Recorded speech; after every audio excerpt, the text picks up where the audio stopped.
Hey everybody, Brian Trout coming to you from Mossy Creek Fly Fishing with your fly fishing forecast. The date for today is December 25th, Christmas Day. So, Merry Christmas to everybody out there, and Happy New Year up and coming as well.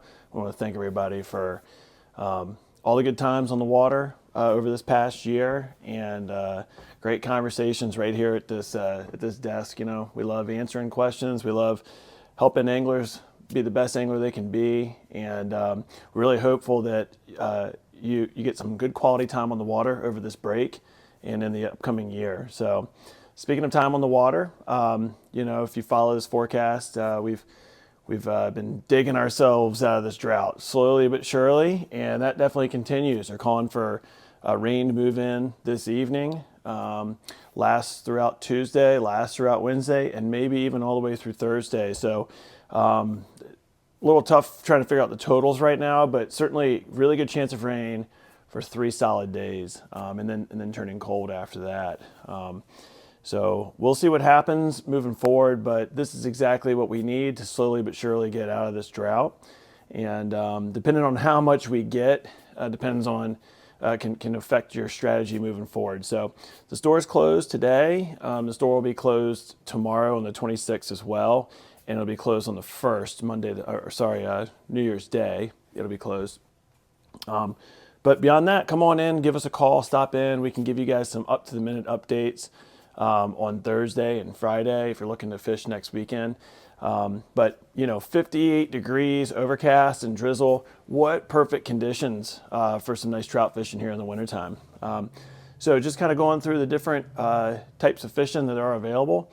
The larger streams, the Shenandoah, the James, they've all really spiked last week from that big, 2-3 inch rainstorm, and they've been falling through the week. The water levels are ideal. If you've got a kayak, canoe, john boat, etc., if you can get out on those rivers to get after the musky, it's been quite good. Watercolor is awesome.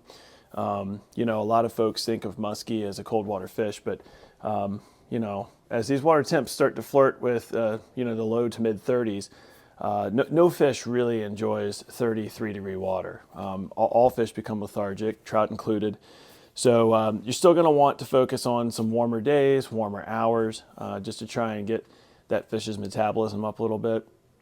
Fishing for musky this time of year, you can catch some really huge largemouth on the Shenandoah. You can catch some huge smallmouth as well. They're all in the same general vicinity. They're in those bigger, slower, deeper pools, and they become active during the same hours. And throwing a monster, like 10-inch musky fly, can definitely get one of those 7, 8, 9, even 10-pound largemouth to come off their lie to get a major winter snack. So keep chipping away at those pools, targeting your better hours, targeting your warmer days. For those of you who are interested in musky fishing, need more tips, need more advice on what to use, where to go, what lines to use, give us a call here at the shop. We love helping people add variety to their fishing.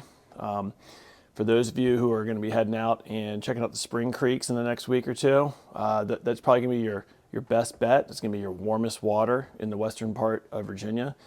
You're going to have water temps in the mid 40s, maybe even upper 40s, as opposed to 34, 35 degrees. So that gives you a little bit better window. A lot of overcast days for the next week. And you know what we say about those overcast days in the wintertime? Those are great for blueing olives, blueing olive hatches, 2 o'clock, 3 o'clock. The windows are small. We just had the solstice this week. The days are really short.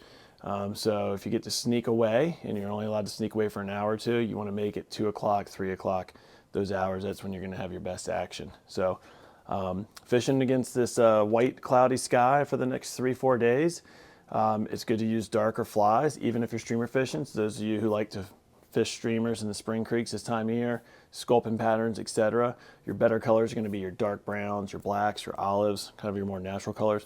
Those put up a good profile against a white sky. So target your darker flies. For those of you looking to go and fish some stocked streams, they've added Passage Creek delayed harvest. They've stocked that up there near Front Royal. And so for those of you who live a little further north in the valley, or for those of you who live in the Northern Virginia area and can't make it all the way to Harrisonburg. That's kind of a good in between there. And with increased water flows, I think that you'll find that there's a little more habitat, a little more riffle action to go and enjoy that. Bat Creek delayed harvest is open as well. So those DHs are great. You get in there the first week or two when they've put fish in, and you're going to go with your attractor patterns, your eggs, your squirmy wormies, bright colored stuff, creolexes. But the longer those fish are in there, the more they're going to start having to rely on natural food, the more instincts are going to develop. They're going to start to get more selective after they've been caught a couple times. So you'll have to slowly but surely start to change your methods when you fish those DHs, okay? And fishing ever more natural foods and flies, you know, going to winter stoneflies, for example, and fishing a nice black stonefly on the bottom. That's going to do the trick once they start to kind of get put off by just, you know, chasing a pink woolly bugger through the water. So that's kind of a little bit of approach there. Don't forget your stream thermometer this time of year. It can really make a difference. A lot of the streams here in the Shenandoah Valley, even if they're freestone, will have springs in them or spring creeks or spring influence coming in from one point or another. Finding those warmer water temperatures are going to be really, really important as an angler to kind of read their metabolism and try and find the fish that are turned on a little bit more.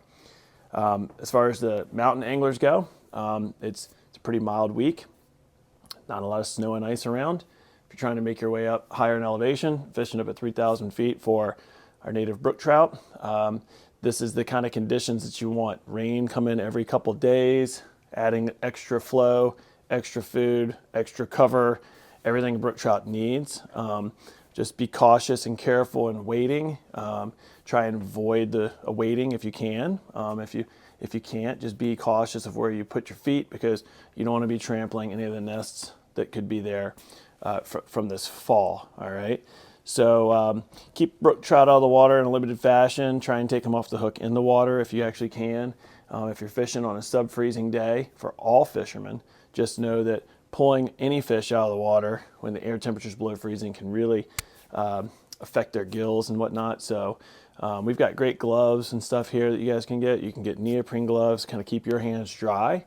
And by having warmer, drier hands, you're more likely to keep the fish in the water, take better care of them for a good sound release. So we've got all kinds of tips and tricks for winter fishing. You know, you gotta grid that water out. All right, you gotta really pay attention to the pool, and just tell yourself that that fish is cold, and he may not be willing to swim more than 6 inches right or left to get to that meal. So you got to be, laying down the grid, as I call it. Each cast has a purpose.